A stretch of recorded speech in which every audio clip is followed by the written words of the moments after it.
The Libertarian State Leadership Alliance presents our 2017 National Conference, The Future of the Libertarian Political Movement. On this video, Moving Parties to the Next Level, with Wes Benedict, Jake Porter, and moderator George Phillies. This is the session on taking our political parties, state, whatever, to the next level.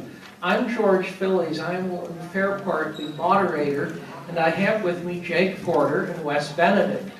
And while Wes, of course, is currently with our national party, at one time he was also with our Texas party, and can tell us a great deal about moving things upwards, and Jake can tell us the same, and I'll discuss a few issues also. To introduce myself, not that many of you haven't heard it already, I'm George Phillies, chair of the Libertarian State Leadership Alliance. I was for 2 years chair of the Massachusetts Party, and for many years before that I was on the state committee in various other roles, but not as chair. Let us pass the mic. Thanks, George. I want to thank George, first of all, for putting this on. I think it's a great event. And also thank Wes for the job he's done at the National Party for several years now.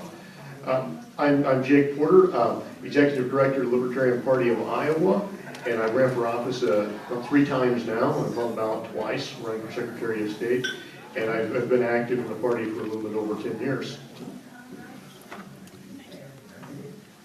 Thank you. My name is Wes Benedict, and I work in the national headquarters in Alexandria, Virginia. I started out as just a dues-paying member of the Libertarian Party in 1996. I signed up, paid my dues, started getting the newsletters, and really liked the policies. I learned a lot by reading LP News and the stuff that Harry Brown and Ron Paul and all of these other folks were writing about. And then at one point I realized, I think I know enough now about libertarianism. I'm not an expert on it, but I know enough. I agree with this stuff, and rather than just learning and knowing more about more and more policies, I want to help build this movement. And so I started to become an activist, and finally went to some local meetings I went to 1 or 2 in Michigan, and then moved to Georgia, went to some and helped build things up there, then in Texas, and I'll get into that some more. But let me go ahead and turn it back over to George. So let us start with the simplest question. At some point at the front level, you have a group of people who've maybe formed what they claim is the state party, and they try to put the presidential candidate on the ballot, or they try to put a few statewide candidates on the ballot. And what do you see as the next level beyond that in terms of how your state advanced? Of course, it depends on ballot access laws. But what do you see as the next level, and what did you do to move in that direction? Running candidates is obviously a very critical first step, but then after that point, one problem we had in Iowa is that we didn't give the candidates we had the support to continue on, so they would get frustrated with the process and they would leave. Another issue also was recruiting more candidates, because what's better than a couple of candidates? Having more candidates, of course. At that point, I think one thing is making sure the internal structure is set up to where that you're actually communicating well. So when people contact the state party about volunteering, about running for office, that you have a way to actually distribute this information to who it needs to go, to make sure that we're actually collecting money when someone wants to send in donations. There's been problems with that before in the past, where donate buttons or membership links would not work, that you have wrong contact information on the website, that you don't have a central place for people to go. That's kind of one of the next step after that, and then going beyond that, making sure you actually give the candidates that you have training, so they know what to expect, they have realistic expectations, they also know how to interact with the media and give speeches, do the parades, things that candidates are expected to do. And then also getting people on the committee that want to be there, and not being in a position that you show up, you stay longer than everyone else, and then you become the next state party chair. I want to make sure that doesn't happen. And beyond that, then you start to look at communicating externally with, like, the media. Do you have someone that can handle media requests, that can send out press releases when they're necessary? making sure that we can field media requests also to the candidates or the local county affiliates, and then having a structure to also promote building county affiliates. That way they know they've got a sample bylaws, constitution they can adopt. How do they have their first meeting? Where do they have their first meeting at? What's expected of them after that? How do they elect officers? All that the state party can facilitate. Yeah, so I think what a lot of what we're trying to do, whether it's at the national, state, or local level, is grow this party, and that is critical. We have to be bigger at all levels, and so sometimes there'll be these outbursts on Facebook or whatever where people are arguing about something, and libertarians get unhappy, and we wonder how can we grow when this is going on. And I just want to remind folks that Republicans just had a major civil war in their party leading up to the presidential election. The Trump folks versus everyone else, they all fought and hated each other, and yet there they are, they won the most of the elections. The same thing happened in the Democratic Party. You had Hillary Clinton and Bernie Sanders, those two factions just vehemently hating each other, being very mean to each other. And they did lose the election, but they still got out there and got a whole lot of votes, more than Trump, the popular vote. The thing is, the Republicans or Democrats are big, and libertarians, we're not perfect. And I don't think we need to focus on being perfect or hope that no one ever says something wrong or hope that everyone's always nice to each other. It's not going to happen. I don't think it will. I sometimes lose my temper and say things I shouldn't say, or I say something stupid in front of the media and it gets printed and gets people mad. And I know I'm not the only libertarian who does that. There's plenty of others that do that. To me, we have to accept the fact that we're not all going to be perfect, and what we need to look forward to is rather than a fight of 10 versus 10 at a county or state meeting, or 400 versus the other 400 at our national meeting, we need to have bigger battles at all levels. So we need 1,000 folks at the national convention on this side and 1,000 folks on this convention on the other side arguing over how to get things done. Instead of 20 people at the Libertarian Party New Hampshire convention arguing or fighting over who's to be state chair, we need to have 200 versus 200, or 190 versus 210, whatever the case may be. Don't worry too much about. I tell people, don't worry too much about perfection. Don't worry that there's one or two bad activists that really bother you. We just have to focus on growth. And the one thing that I've seen turn local and state parties around is recruiting candidates to run for various levels of office.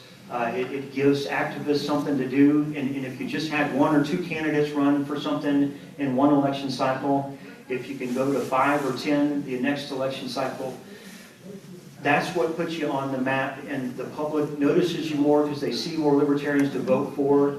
You end up getting more stories in the news because there's more candidates to talk to and more for the reporters to cover. And so that's why I've always been a big proponent of running candidates for office. It also gives activists something to do besides criticize leadership. If there's no elections going on, what can you do but complain that the party's not doing better? When elections are going on, you can go out and help the candidates. So number one is always more candidates. Wes eventually gave me a line for a question in a bit. What do you do between elections besides our most important blood sport, criticizing the leadership? Let me, however, give you, it's a historical story, it's not our party, but it's how you move a party to the next level. And we will go back to 1948 in Massachusetts, because Massachusetts, for the century after the Civil War, was a bedrock Republican state. It was one of the most Republican states in the Union for very good historical reasons, because after all, vast numbers of young Massachusetts men had died fighting in the War of the Slaveholders Rebellion against people who were viewed as all being Democrats. However, the Republicans fell into evil ways and headed downhill one piece at a time. And then come 1948, and a bunch of Democrats, in particular Tip O'Neill, he later became Speaker of the House, had this very clever idea. And his very clever idea was, we aren't going to try to recruit one candidate who's good or two candidates who are good.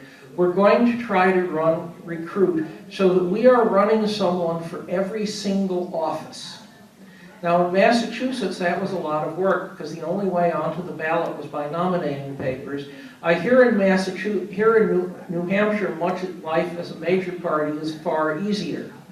And so what they did is to recruit at least someone, even in hopelessly Republican districts, who would show up, wave the Democratic flag, and because they were running, their spouse would show up at the polls, their children would show up, their friends and relatives would show up, and all over the place, all of these people were running, and each of them would bring in extra voters. And suddenly the political complexion of Massachusetts flipped 180 degrees, and Massachusetts became what is now one of the most democratic states in the Union, so that at one recent point, of the 40 state senators, 3 were Republicans. Of the 160 state representatives, at one point we were down to 23 or 27 were Republicans. The rest were all Democrats, pretty much.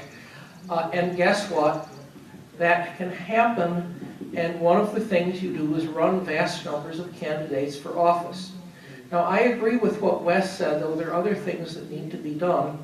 I should point out that historically we've had other strategies. If you go back to about the year 2000, there was a contrary strategy which was described as membership recruitment.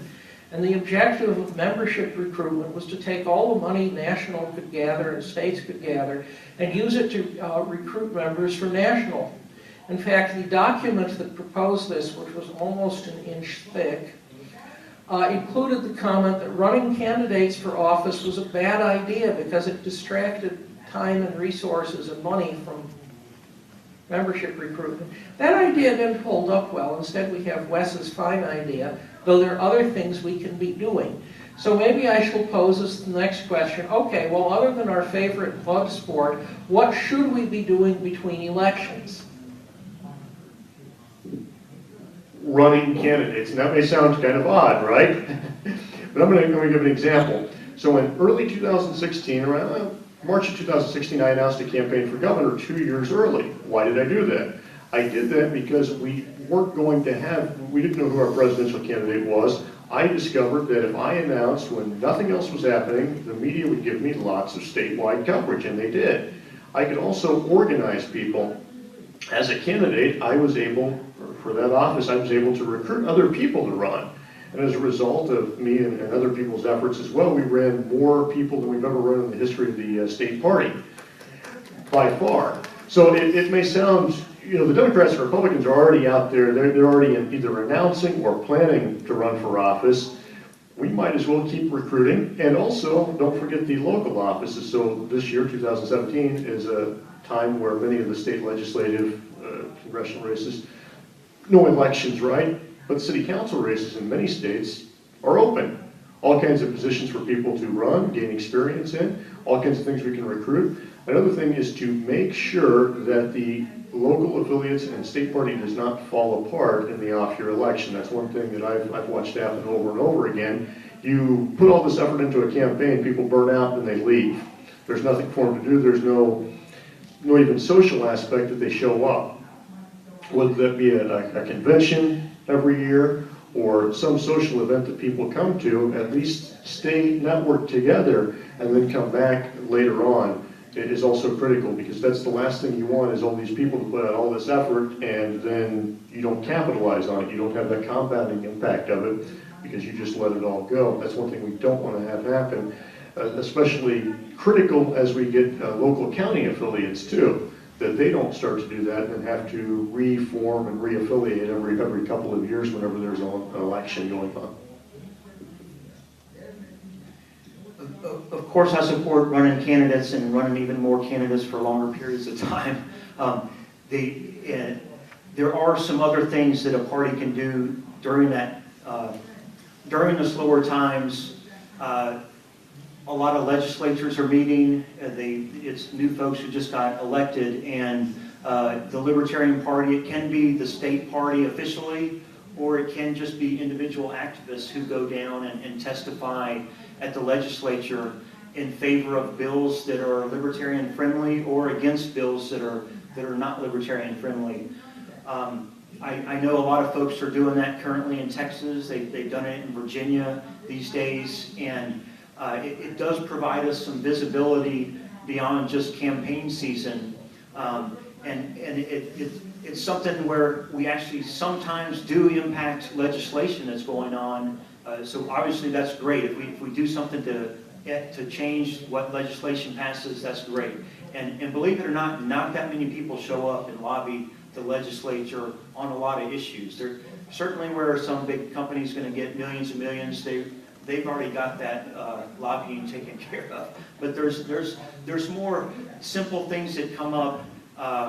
Maybe it's a property rights issue, or decriminalizing marijuana, or just election laws that might hurt or help a third party. Where if a few people just show up and say stuff, it actually can kill or help a bill pass. So I encourage that. Then also, if you do that and succeed, simply talking about that, or even if you go and advocate for something and fail, now you've got a reason to run for state legislature the next election season. You can show up and say, look, I asked the legislature to pass this bill that was going to lower taxes or decriminalize marijuana. They didn't vote for it. My legislator didn't vote for it.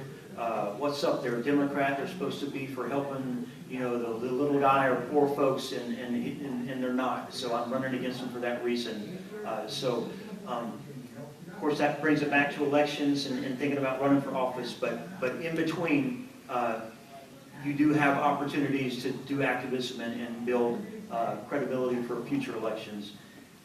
One other thing is just minor stuff, but like at the National Party, we are upgrading our websites, databases, things that we have time to do now that we definitely won't have time once it's time for national conventions and candidates running nationwide. You can take a little bit of slow time, let your activists breathe a little bit, go to ball games instead of doing politics a little bit, and get some of that infrastructure and preparation work out of the way.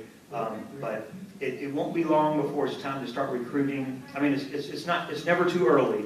But soon we're all going to be in recruiting mode again to get folks to run for 2018.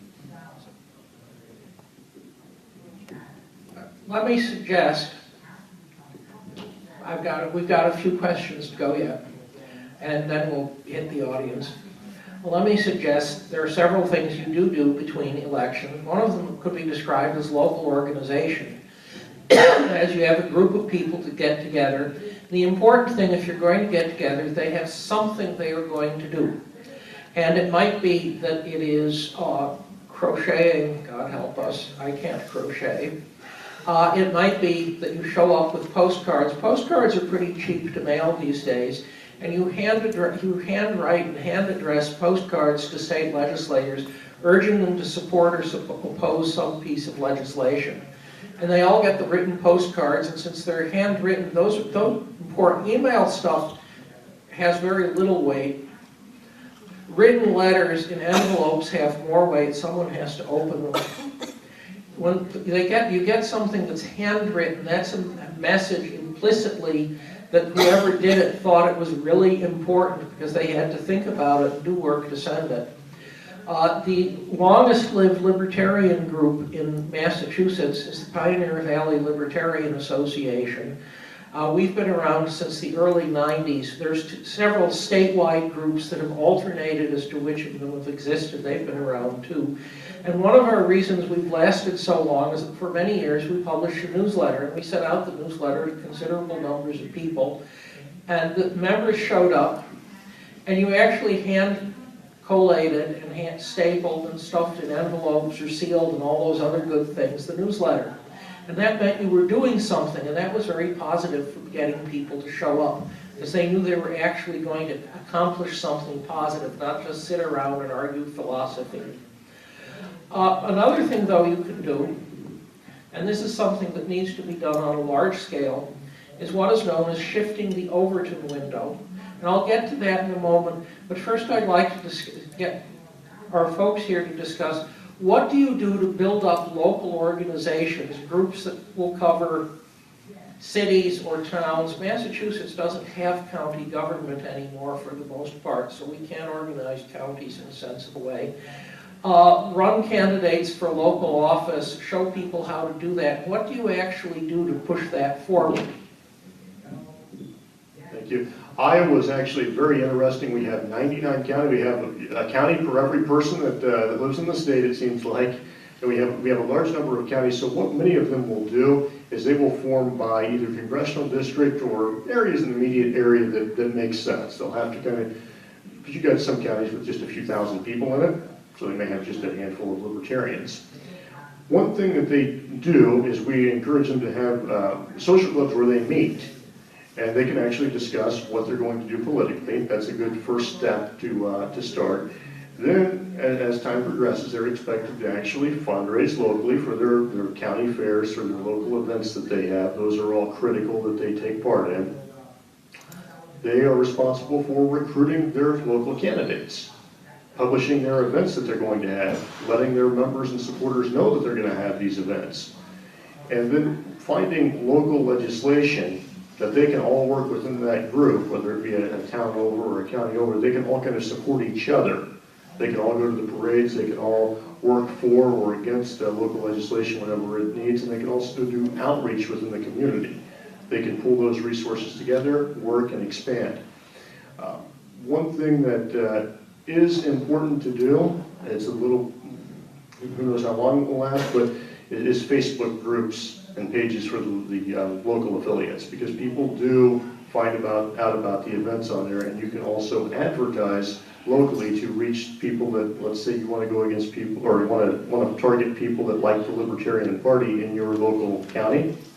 You can target them with Facebook advertisements as well, get them interested. We've had pretty good success bringing people into events for county organizations, and even candidates can use that as well. If you're going to make an announcement or a stop somewhere, you target that zip code to people that like the Libertarian Party or people that like-minded things as well. Make sure they see it on there, and a lot of them will attend, and you'll get people that you never expected.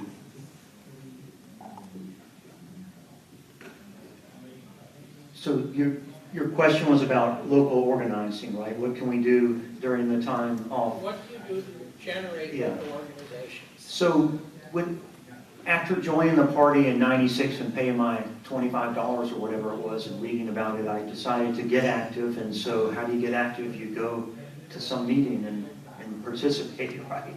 So I went to one meeting in Michigan, and I didn't do much because I was still in school, didn't have time. But I went to this meeting in Georgia, and it was the Cobb County Georgia Libertarians. I found out about the meeting I think on a newsletter or maybe on the website. And I went, and there were two men there. And they were nice enough men, but that's not uncommon to go to a libertarian meeting and find two libertarian men sitting there talking to each other. And so they talked to me too. And I went, came back a second and third time, and I was starting to get frustrated. I'm like, I want to do something, and here we are, the three of us have met, and we've gone from 2 attendees to 3 attendees in 3 weeks or 3 months. We got to do something more. And they said, fine, well, you can do some outreach boosts. We did some of that. But the other thing I did was they gave me the membership list that was for people from Cobb County. And I had never phoned people and invited them to anything. I'd never been a Cub Scout leader, team leader. That wasn't the thing. That wasn't my style to call people up or invite them to stuff. But I got the list. This was in the late 90s when everyone wasn't overrun with email already yet. I mean, they were getting that way. But I just started sending emails to folks saying, hey, will you come to our meeting? And calling them up and saying, will you come to our meeting? I didn't call everyone on the list at once, but we went from having, instead of just 2 or 3 people, to having 10 to 15 routinely at our local county meeting, and I did my best to be nice to people. Others were reasonably nice, and if you're nice and invite folks, it seems to work. Finally, some guy showed up and wanted to run for state legislature, and it hadn't been done in a long time in Georgia because it's hard to get on the ballot. But we had a guy who ran and did pretty well. He didn't win, but I think it was a significantly high percentage, and he's put a whole lot of effort into the race. And I think it's because we had that local organization that this guy stepped up. I think his name was Dale Ritchie. It's almost 20 years ago now. But I encouraged the same thing when I moved to Texas and ended up working with the state party there. The main reason I didn't start out interested in the state party at all. I thought of state and national as whatever, they're doing their thing, I want to do my local thing.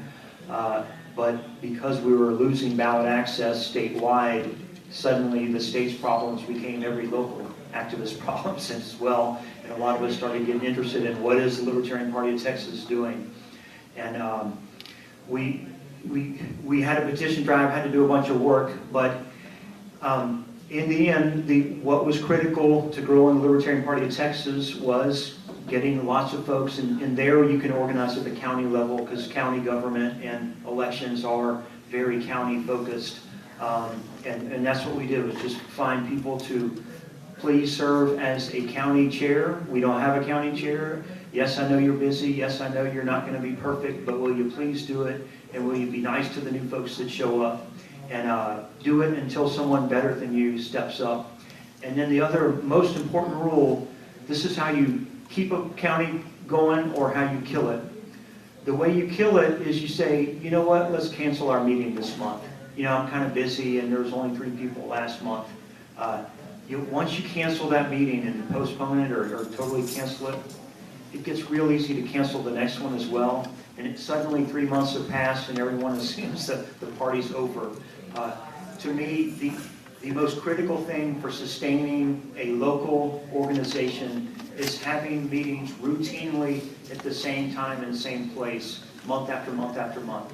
Or if it's a quarterly meeting, make sure you do it every quarter so that people who don't get your emails or don't read them or aren't paying close attention, when they do think to go, they knew it was at the library or that restaurant, whatever the case may be, and they go show up again. Let's take, well, we'll get to audience questions in a bit, since there were several of them already, at least hands being waved. What else one can do in general to strengthen the party? And one of the things one can do, we'll let the folks make their own suggestions here, is what is known as moving the Overton window. Overton was some sort of political scientist. I can't tell you more about him than that. But his general idea was that there are a range of topics, positions on a topic that are sort of viewed as being politically acceptable. And then off to the fringes, there are other positions that are not at all viewed as being politically acceptable. And so once upon a time, I'm old enough to remember when the notion that the federal government should have a role in providing medical care to the elderly was entirely off the edge of the world. And then after a considerable amount of debate, we eventually ended up with Medicare, which is now Medicare A, basically, and Medicare B. And we have advanced, I guess that's the word, from there. But when you debate, when positions that appear radical are put up enough, they tend to become more acceptable. An example of this that came up in the last panel in the other room was back in about 98. There was an object known as Know Your Customer, which was the notion that banks should be retained to spy for the federal government on everyone who banked with them. And the National Party ran a publicity campaign with full-page ads in the New York Times condemning this, and we kicked up enough publicity that the whole thing was canceled. That's moving the Overton window, and that's something you can usefully do, especially when there are no elections going on. Because if there are elections going on, The ads are, oh, here's candidate, presidential candidate A saying presidential candidate B is a lunatic, a crook, and eats live babies for breakfast. And none of this is very positive about the candidate running the ads, but it has the important feature of making it hard to hear intelligent discussion.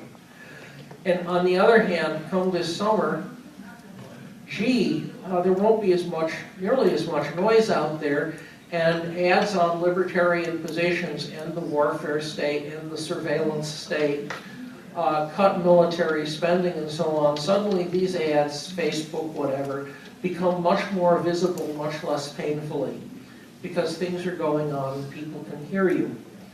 And moving the overton window is an important thing to do, and it can be percolated down even to local groups. You would write letters to the editor of local newspapers saying you'd like the defense budget cut by 2/3, and by the way, we don't need 12 aircraft carriers.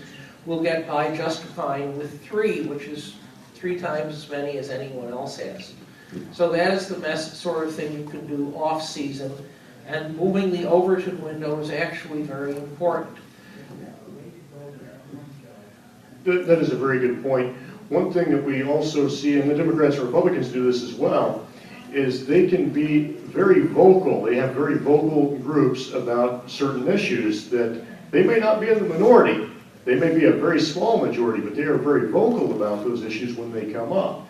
And eventually they take those positions and it becomes mainstream.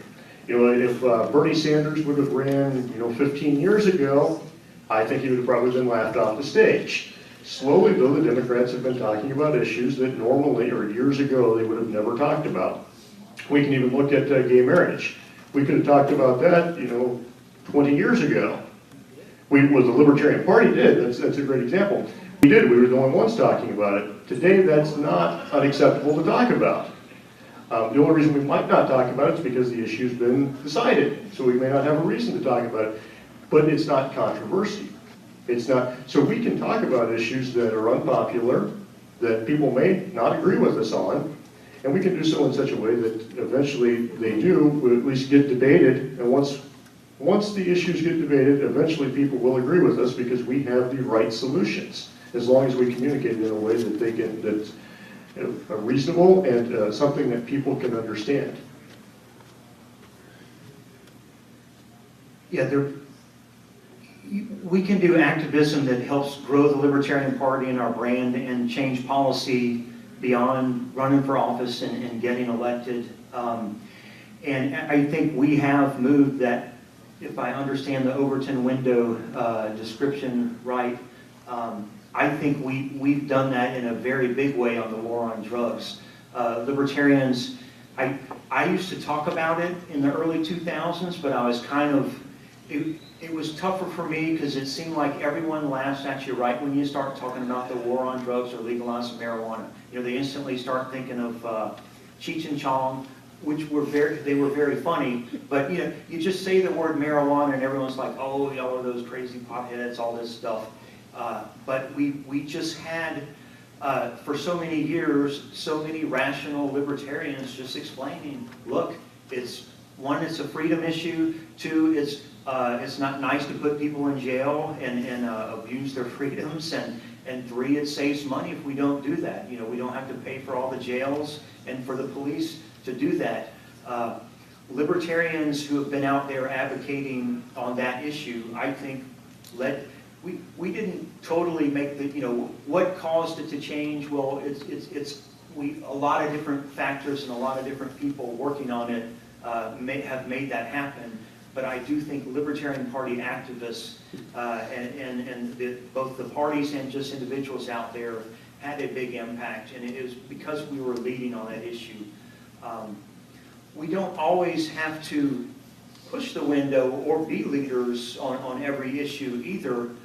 There's been a lot of times where there might be something that actually has majority support, and the fact whether maybe it's a tax cut or maybe we're against the Kelo decision or property rights, or maybe we're for school choice in one way or another. Having libertarians show up and just be part of that, We don't have to lead every movement or organize every activity there, but if we show up, and I used to encourage folks to do this a lot at the local level when I was active in Austin, is that let's show up and say, for example, Libertarians for school choice. You know, we're for school choice.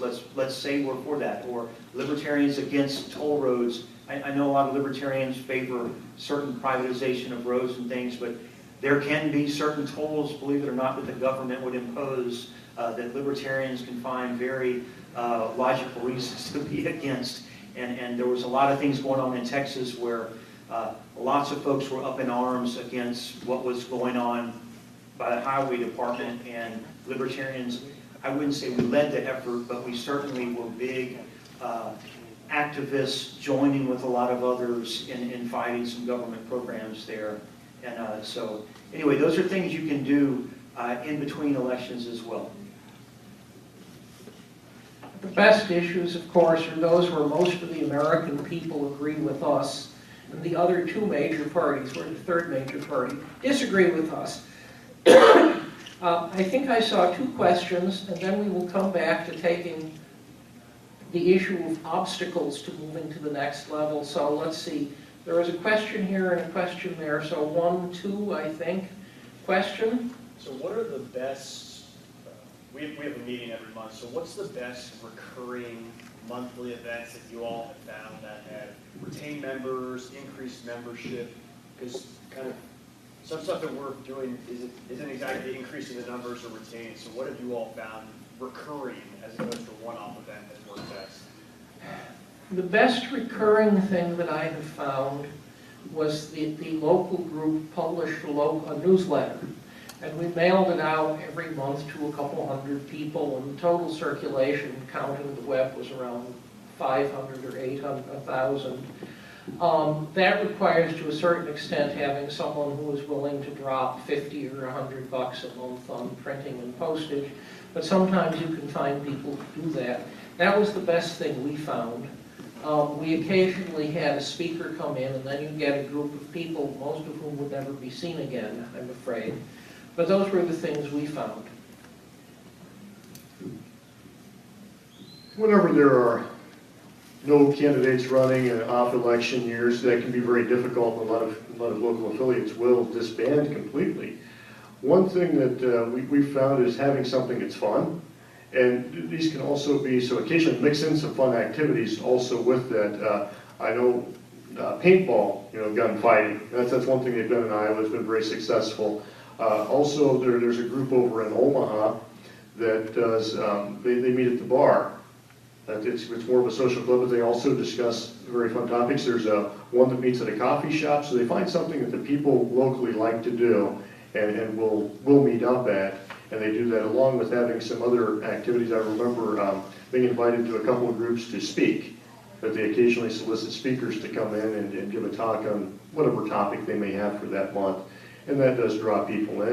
And one time I spoke for an hour and 45 minutes because they had that many questions. I only spoke for 20 minutes, I promise, but they asked questions for the rest of the time. Not that kind of a politician. You had something with that? Yeah, I don't agree with everything with the Free State Project. I've been a member of that. I came here to New Hampshire, but one of the greatest things that they've done, I think, is New Hampshire Liberty Alliance, and they do the bill review thing. And I've been somewhat, I haven't been as I admit, I haven't done really good at being active with them, but I just admired that effort. And they would review all the incoming bills and so forth. And, they do a lot of it online now, so you don't even have to go anywhere. In the wintertime, it gets difficult, Yes. To maintain the social stuff up here. And that does as For well. older libertarians, Well, anyway. And the question on what's the best thing for a monthly county meeting or something like that, I can tell you I haven't found the perfect formula, because there have been plenty of places. There were times when we had trouble getting Dallas County, which is where the city of Dallas is, of all places, in Tarrant County, that's Fort Worth. We had trouble getting people. Several quit at the same time, and it almost stopped. What I think works We have a tough job to do as libertarians. It's not as easy as what the Republicans and the Democrats are doing. So it does help if doing this activity is fun for the folks involved. And it seems to work well if you have a place where you can have a short business meeting where if there's official stuff that, if you're actually going to spend $100 on something, you can discuss it. Let's put in some money and spend this $100 or $200 to get whatever. But then shortly after that business meeting, if there's a place where y'all can just go hang out. Often it's a bar or a restaurant. Travis County, which is where the city of Austin is, we used to meet at a library, but that library was on in a strip mall where there was a good Mexican restaurant right around the corner, and we just walk. Some people would skip the business meeting and just show up in time to hang out with everyone. So make it. Now, in some cases, people have only met at restaurants, and it seems like they're just talking and never getting anything done. And people can show up and say, well, it's nice to see some libertarians, but you're not getting anything done, and they stop showing up.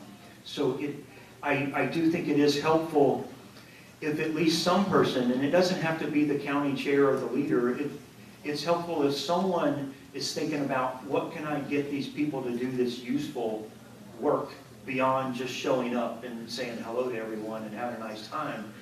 So if you're the type who can think about what the legislature's doing, or if you want several people to show up at monthly city council meetings, you can go to these meetings and then invite folks to do that. Or if you are going to run for office, you go to these county meetings and you talk about your campaign, and everyone there, they've already talked to their friends about what libertarianism is, and they've complained about Donald Trump and Hillary Clinton, and now you're the guy who's saying, yes, that's all true, and I'm running for city council, will y'all help my campaign? So it's helpful to have something useful for these people to do. Because I had friends in Austin, and I would tell them, I'll go to the meeting, you don't have to waste your time coming to every meeting. I will, when we're doing something useful, I'll let you know. And I know they appreciated that. A lot of people don't have a lot of time, so they're not going to come to every monthly social event, but they will come when you have the actual work for them to do. And we had a question here. Yeah, well, as she mentioned, one of the things we have here in New Hampshire is the New Hampshire Liberty Alliance, which is a nonpartisan group that studies all the bills that are proposed to the state legislature. Basically gives them a liberty rating, either pro or anti. And what I was wondering is, in your all's experience, either in the local level or the state level, have you guys been able to put together any type of research committees that look at either bills that are being proposed or at the existing statutes that exist to try and study them and figure out, what are the bills that should be supported or opposed, what legislation can we create, what should we target? Have you had any success, as a Libertarian Party activity, doing that? Has that been part of what you guys have done? I've heard it discussed, but I haven't seen anyone willing to work their way through Massachusetts general laws, even though they're now on the internet and you can actually get at them directly. It is something on the agenda, but I have to be honest, we, other than having a couple people that do review, and then also going through and making sure we subscribe to the press releases of like the ACLU or the gun rights groups, we have not been successful in doing it, and mostly it's a time commitment issue and finding people that are interested. But it is a great idea and something that I think should be noted and something that we should work on. And there are some state libertarian parties who have formed committees specifically to look at the state legislation going through.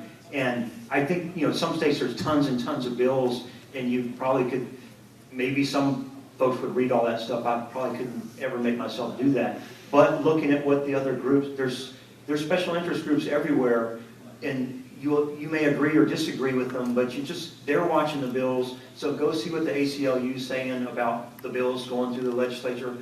Maybe maybe there's a lot of education groups who are really delighted about the new high taxes coming through to pay for everything. You don't have to be friends for you to get advice on legislation and go with your instincts. And don't try and fight. There's so many bills and so many issues out there. You just need to pick 2 or 3 where, hey, let's go show up and testify on this one out of the 200 bills this year. and make it happen that way. And really, you can just do it yourself. So you said New Hampshire? Yeah. I mean, you can be the guy who shows up to the next Libertarian Party New Hampshire meeting and says, look, I've spent some time looking at some bills, and I think it'd be nice if some of us opposed this one single bill or supported this one single bill and let the world know. We're lucky here because we have the NHLA to do a lot of that work, but I mean, there's plenty of stuff still to be done. So. And now maybe we should turn it around in a sense, what should not be done to move to the higher level, or what sort of obstacles you run into that you can actually do something about. One obstacle, of course, is, gee, people don't vote for us, and that's why we have campaigns and other good things. But sometimes there are internal things that get in your way one way or the other, and there are things that can be done about it. And so I shall ask what sort of internal obstacles you saw and what sort of cures you found for it. People. No, bad leadership is one thing that we always have to be on the lookout for, whether it be the leader that doesn't necessarily want to lead, or reluctant and kind of forced into it and doesn't do the things necessary. Also, the leader or the person or the people in charge that don't want to make any type of changes, and they want to hold on to their position or title of power. They want to be their big fish in a small pond. Those types are very dangerous to the movement. We need to constantly be recruiting new people, replacing people. I personally, like in Iowa, haven't served on the executive committee for a while, don't want to, because we have new people that are coming into there that want these positions, that actually, and we have, you know, contested spots, contested elections that are conventions for those. That's a good sign. What worries me always is that we get people that want to keep these positions for long term. It's like any business, you know, the average, you know, CEO is only going to stay there a few years, right? Because they're going to run out of good ideas. You're going to need someone to come in and take a fresh look at it and say, you know, things have changed in the past 5 years. What worked 5 years ago may not be working now. Maybe someone just needs to come in with a different personality that will attract more people back in, or different people. It's always recruiting. You know, another thing sadly happens is people do move out of state. That can put states in a bad party, or people sadly pass away.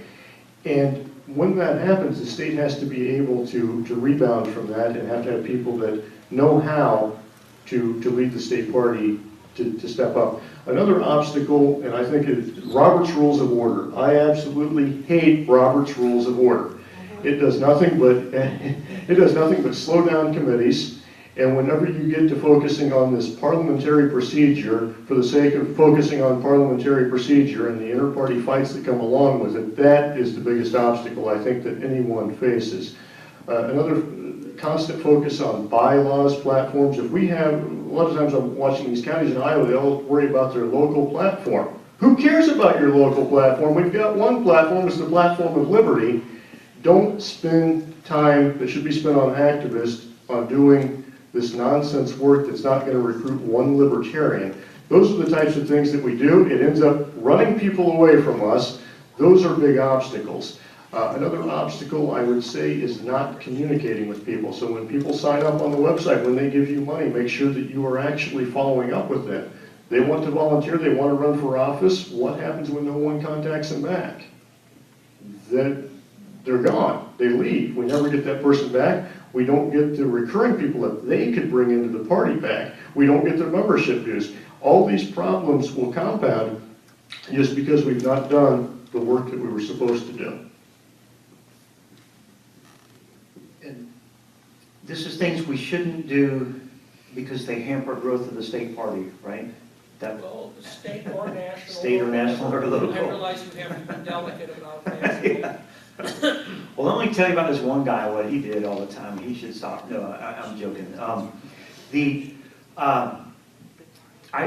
in favor of growing the party, and that means more people. And I'm guilty of plenty of infighting over the years. I've been insulted since I made my first brochure in 1998 about what it means to be a libertarian. People criticized what was on it, and I quickly learned, you know, this is what happens in politics. People argue and fight over stuff, over how you say things and what you say. And I just think we accept it. I don't always stay out of fights, but I think that internal fighting is one thing that holds us back, and to the degree that we can just say, you know what, let me just not fight with that guy.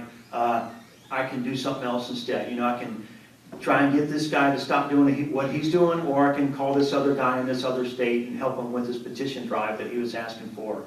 I can decide how to spend my time, what I'm going to do for the next 5 minutes, and trying to give people a break, be nice to folks, and do positive activity rather than trying to stop other people from doing what they're doing.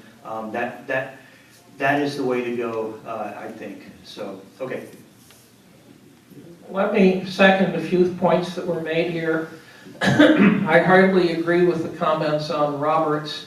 In particular, Roberts occasionally attracts people, I've seen a few of these over the years, who are absolutely fixated on Roberts' Rules of Order and have no concept that there's substance issues and are not quite okay in some locations. My state party solved this. There's a completely alternative set of rules of order, Francis and Francis. You've probably not heard of them. It's only 70 pages long of large type, so even people my age can read them. And the 70 pages include an example of a meeting. Francis and Francis has almost none of the nonsense that is found in Roberts about main motions, amendments, it goes on and on. And worse, Roberts discusses all these things you might want to do in meetings that some people claim are actually part of the rules of order that you have to follow. You get rid of these people by adopting Francis. Another thing that I have seen cause problems for state parties, if you have a properly called state convention and you announce you have to have a quorum, this bites you in the backside with some regularity. Alternative problem of a different sort is the negatarian. The negatarian is the person, you show up at the outreach event with a tent. I did this on a regular basis. It was a very nice tent. It was a big square pavilion tent. And our resident negatarian would complain perpetually that it was complicated to assemble. It was like an oil rig, etc., etc. Fortunately, he finally stopped showing up, and suddenly events were much more pleasant. On the same line, you will have people, I propose we do X. And in my opinion, there are two appropriate answers. If I propose we do X, well, maybe there's three. And one of them is, I would be delighted to help. And on rare occasions, there is the polite, you know, that's a wonderful idea, but it does violate federal law, and we have to do Y instead of X, or we get in trouble. And the third answer is, no, that's not my thing, I'm not interested. However, I propose, let us telephone all of the state party members in the state, when we had a few hundred state party members, and ask them if they would want to run for office. The person who says, no, we can't do that, we don't have enough people. Well, the answer to that is, okay, if we don't have enough people, we don't actually reach everyone. But the negatarian that is opposed to getting work done is a real problem. When I was state chair, I always took the position, if you wanted to do something, I will try to help you or at least give advice. Then, of course, there were occasionally the people who said, well, this is a big pile of data and obviously it's useless, let's throw it out. And they would throw out things like the list of immediate former members so we couldn't try to bring them back into the organization. Fortunately, there were enough people with copies they didn't succeed. Finally, there were the people who wanted, if you announce, we're going to do X, and here's why we're trying to do it, they would say the project is a failure because it did not do Y. Massachusetts, for a while, tried to shift the Overton window. We had someone running a page, it was actually me, and the surveillance state. So Massachusetts bought ads, and it was targeted to libertarians and the surveillance state. You get likes on the page, and you can then, it turns out you can use Nation Builder to download the list of likes and who they are and their data. We didn't have that, so it had to be done manually. And then you send them email messages. Of course, they aren't friends, so they may not read the message for 6 months, but you sent them a message, and now you're doing outreach to people. Well, there were people who were saying, well, this isn't recruiting new members, so it must be no good. Since the objective was not to recruit new members, it was primarily to move the Overton window a bit. It's an illogical criticism, but you get a bunch of people like that. Yes, Max. I had two things that I found. One works extremely well for building a party, and one is a disaster. If you want to see the disaster, go to YouTube and type in the words Libertarian Meltdown, and you'll get a lesson in what doesn't work, what drives people away when people are seen as uncompromising. It just drives people away. That's like the guy who comes to Libertarian meetings and says, you're not a Libertarian. They ask you one question, and you give them the wrong answer that they don't like. You're not a Libertarian. They've driven so many people away. The thing that I find brings the most people in, that's grown the party the most, the one single thing, maybe not a majority, but a large number, is a website called isidewith.com. Send people there, they put in their opinions on political issues. Almost everybody ends up siding with Gary Johnson. So Gary Johnson comes up at the top, sometimes he's way up at the top. A few years ago it was Ron Paul, and that's when people find out about the Libertarian Party. I put isidewith.com on social media all the time. People go there and they do their quiz. Then the best thing to do is to try to find an elected local Libertarian. This is why another reason running for local office is so important. And then that Libertarian can send them to, I don't know, Pork Fest or some other fun event, Burning Pork, Liberty Forum, some fun event that's going on, some cruise that's going on with other Libertarians.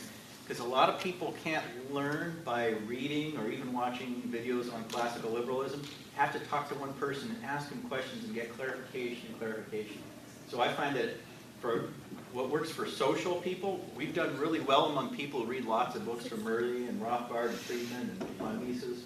We don't do quite as well with social people who learn by talking to people one-on-one. And it's going to the fun events when they're having a fun time. They'll only remember a few things about liberty, but now they're in the group. Once people are in the tent, they become more and more libertarian over time. Thank you very much. Are there other questions? Any last questions? I believe we're roughly at the point where we are done with the session and outright libertarians speak next. I will check, but I believe Mike Jingosian has not shown up unless he's hiding. And therefore, this will be the only session at 3:30. Yay, I get everybody to listen to me. Well, Mike Pickens is still hard at work next door. So thank you all very much.